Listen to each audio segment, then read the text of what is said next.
What it do, y'all? It's your guy Bendu coming at y'all with another video today. And yo, continuing the Daredevil Born Again season 2 coverage, man. Here's the episode 2 review. Let's go ahead and get into it. So, all right, man.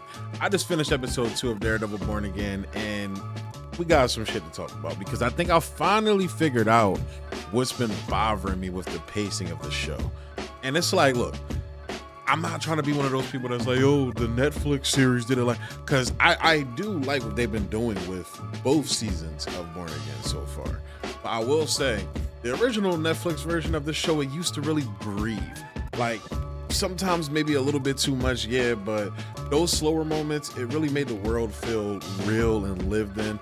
It made everybody feel layered. Even side characters felt like extremely real people because they took the time to really let you live with those characters. And now with Born Again, and especially in season 2,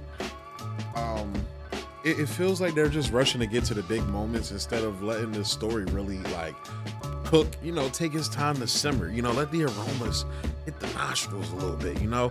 And they're not really letting the show do that, or the characters, you know, be able to do that, because they have good actors and you know playing these roles, and the characters are interesting, but they're not giving them the proper room and space to breathe outside of like Matt and Kingpin and you know a couple other characters here and there. But like on the Netflix show, they would let Turk like have a couple scenes where you know they're kind of like giving you insight to his mindset and shit like that. And it's like, by the way, where the bro Turk at, bro? We need Turk back immediately on this show, like immediately. But yeah, so that's really, I think, what's been bothering me with the pacing of the show.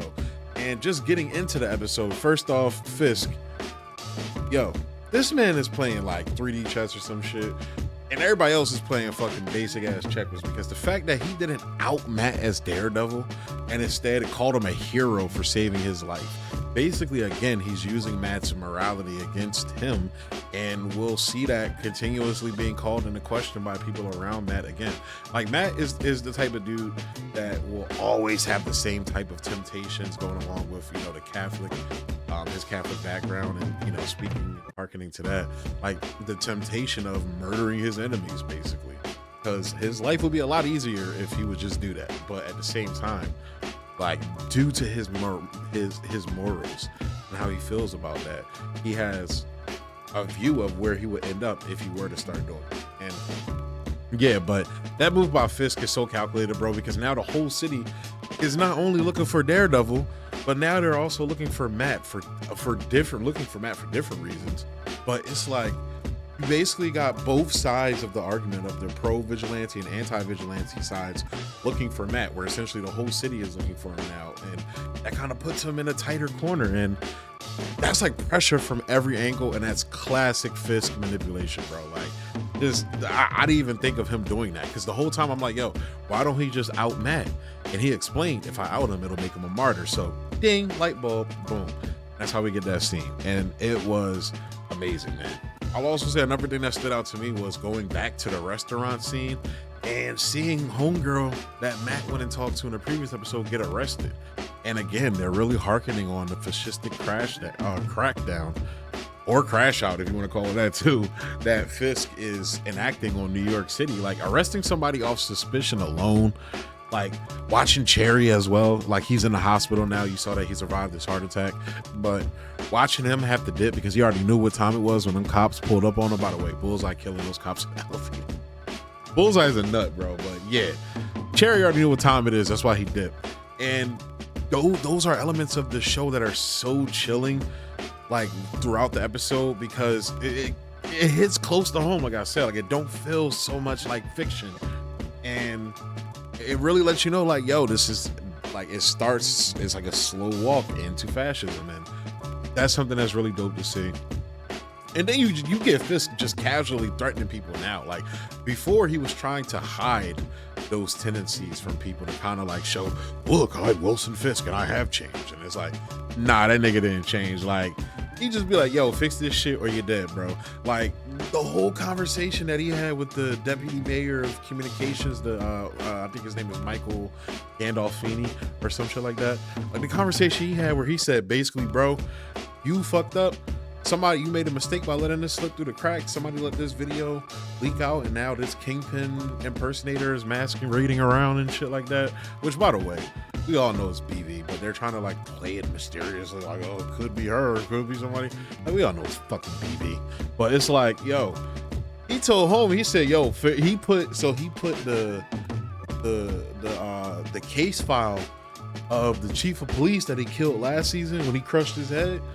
Well, apparently he set it up saying like homie died in a car accident. Yeah, okay, nigga. Well, he said, yo, figure it out or I'll kill you and call it a car accident, basically. Nigga, that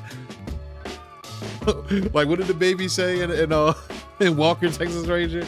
He said, hey, look at this T. That's what your picture gonna be.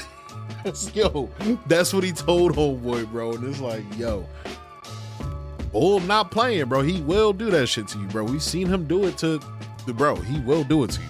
So that shit is insane. And like, get into more of the side characters, like Buck Cashman, for example. Like, am I tripping, or was there a scene where he was kind of flirting with Vanessa? And I'm like, bro, don't you know that he like locked the last nigga that smashed his bitch in like a dungeon? Like, and I don't know freaky shit. Hey, to each their own, bro.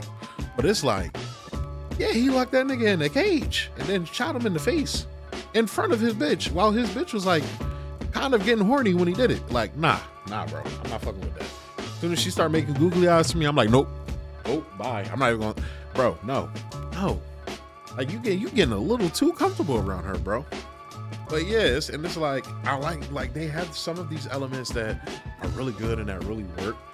But getting back to the pacing issue, like the side characters, Angelo Del Toro's storyline, for example, that's exactly what I'm talking about. That's a character and perspective that should really be taking its time, and we should be getting more moments and beats with her. And you know, that could honestly be another way to show us the city through her eyes, and like kind of show us how this new order is affecting the regular people, which you get that from this one scene. But again, the Netflix era would really take its time with that sort of thing. And they gave us glimpses of that, like the bodega scene with the kids, when the kids are trying to rob the bodega. Angela's aunt stepped up and was like, yo, chill. And then the bodega nigga, he pulled out the shot. He was like, nah, fuck that. And then the ATF rolled in, or the AVTF rolled in and just arrested everybody. Like, even her aunt for kind of saying, just, yo, bro, chill. You just smacked him in the face with an assault rifle. Chill. And he was like, oh, that's assaulting an officer. You know how the niggas be. So it's like, yo, like, we're getting glimpses of that, and that shit was fire, bro. But then it's like they move on too fast. Like, let these moments breathe, man. But the main thing I'm really loving is Mayor Fisk, like those little segments with him, like the whole BB Urich, like I guess it's like a parody or satire. Like I said, it like, I think I said it before, it's giving me really heavy comic book energy, like the news style cuts, like how they show like the Fisk propaganda, but then they show the juxtaposition of, you know, BB's satire of Fisk. And, you know, like I said, that stuff really makes the world feel bigger. Give us more scenes of that. I know there's a lot of characters to juggle in this show. There's a lot of storylines we're trying to get to, so on and so forth. You have to find the time, you know, to allow this shit to breathe. That's how I feel. So, getting on to Matt, we gotta talk about the homie, dog, because my man slammed dude face into a hardwood beam. Like, that shit wasn't going to have consequences up to and including death. And death being the, like, almost like, or you know, like 60%. But nigga, you're definitely paralyzed, bro. And being paralyzed is the best case scenario. And Matt just be like, well, at least I didn't kill him. Like, that shit is wild, bro. Like, I remember, it kind of makes me think about when he threw the nigga off the roof and Claire was like, yo, is he alive? He said, yeah, he'll be good. Like, a couple bro, like, yo, you just threw a man off the roof. I thought you don't kill niggas. Come on, bro. And to me, it kind of feels intentional. Like, Matt is getting darker, and kind of seeing those like scenes where it's like, you know, fight scenes, you know, especially when Matt is like, you see the devil coming out more and more, man. Like, I'm curious, is next season going to be like a Shadowlands storyline? Who knows? And one of the things I really like, scenes that really stuck out to me in this episode was like showing the juxtaposition scenes between Matt and Karen. Like, I don't know. It's like I like it, but I don't like it at the same time. Because again, I feel like they could have trimmed that down a little bit and gave more to like Angela Del Toro or, you know, Matt's his partner at the law firm and shit. Or his girl or Buck. Somebody, you feel me? Because it's like we get enough of Matt and Karen. We get enough of Fisk and Vanessa.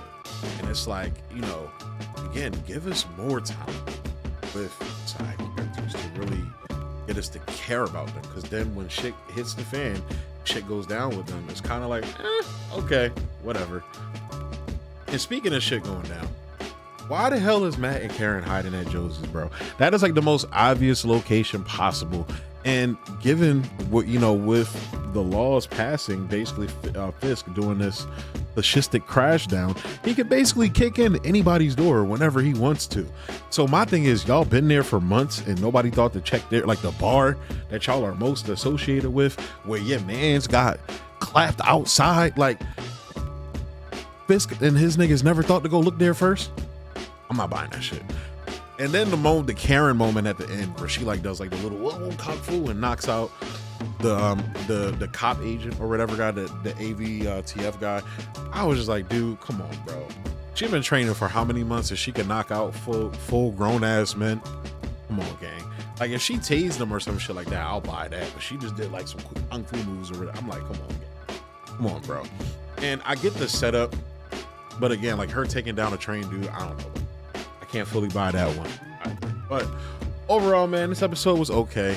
The issues from episode 1 are still here. Even some are a little bit more prevalent in this episode. But again, the narrative is what keeps me locked in, man. I've been hearing episode 3 is really where shit get going. So we gonna get there, bro. Hopefully, man. So yeah, bro, I'm really digging this show. But what matters most is what do you guys think about the show so far? Pop down in the comment section below. Let me know what you think. As always, like, subscribe, and share. Emphasis on all that.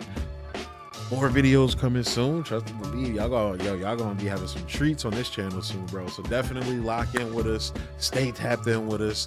And keep showing us love, bro. That being said, thanks for tuning in. Peace. Easy.